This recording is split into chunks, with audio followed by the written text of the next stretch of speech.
الحمدللہ رب العالمین والصلاة والسلام علی سید الانبیاء والمرسلین۔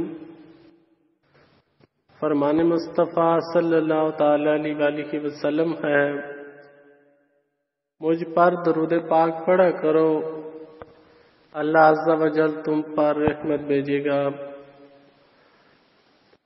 آج ہم سنیں گے قبر والوں کی حکایات۔ ایک آدمی نے اپنے مرحوم بھائی کو خواب میں دیکھ کر پوچھا، قبر میں دفنانے کے بعد کیا ہوا؟ جواب دیا، ایک شخص آگ کا شعلہ لے کر میری طرف آیا، اگر دعا کرنے والا میرے لیے دعا نہ کرتا تو وہ مجھے مار ہی دیتا۔ کتاب شرح الصدور۔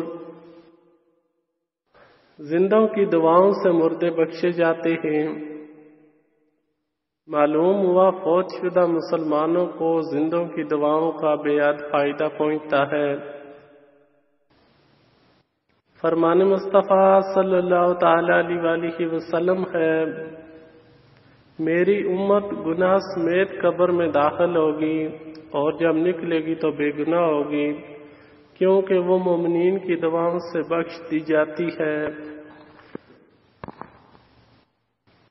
ایک اور حکایت،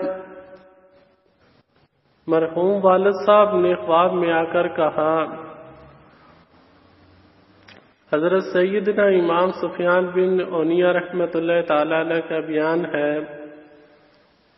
جب میرے والد صاحب کا انتقال ہو گیا تو میں نے بہت آو بکا کی، یعنی خوب رویا دھویا اور ان کی قبر پر روزانہ حاضری دینے لگا۔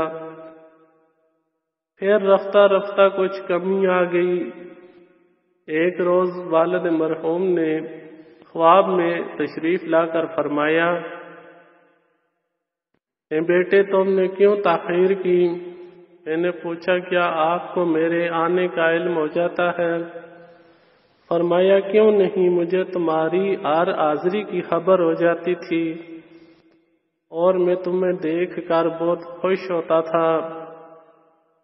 نیزہ میرے پڑوسی مردے بھی تمہاری دعا سے راضی ہوتے تھے۔ چنانچہ کہ اس خواب کے بعد میں نے پابندی سے والد صاحب کی قبر پر جانا شروع کر دیا۔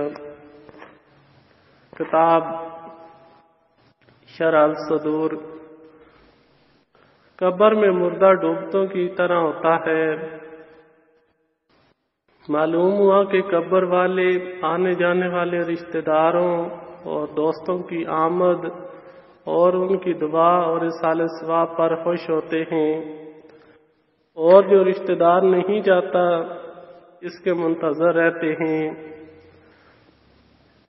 سرکار نامدار مدینے کے تاجدار صلی اللہ تعالی علیہ وآلہ وسلم کا ارشاد مشکبار ہے، مردے کا حال قبر میں ڈوبتے ہوئے انسان کی مانند ہے کہ وہ شدت سے انتظار کرتا ہے کہ ماں یا باپ یا بھائی یا کسی دوست کی دعا اس کو پہنچے، اور جب کسی کی دعا اس سے پہنچتی ہے تو اس کے نزدیک وہ دنیا و ما فیہا، یعنی دنیا اور اس میں جو کچھ ہے اس سے بہتر ہوتی ہے۔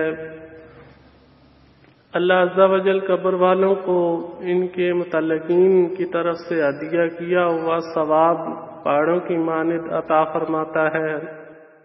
زندوں کا عطیہ یعنی تحفہ مردوں کے لیے دعائیں مغفرت کرنا ہے۔ کتاب شیب الایمان۔ اللہ رب العزت ہمیں خوب فاتحہ اور اصالہ ثواب کا اہتمام کرنے کی توفیق فرمائے، اور قبرستان میں جا کر اپنے والدین کی قبور کی زیارت کرنا نصیب فرمائے۔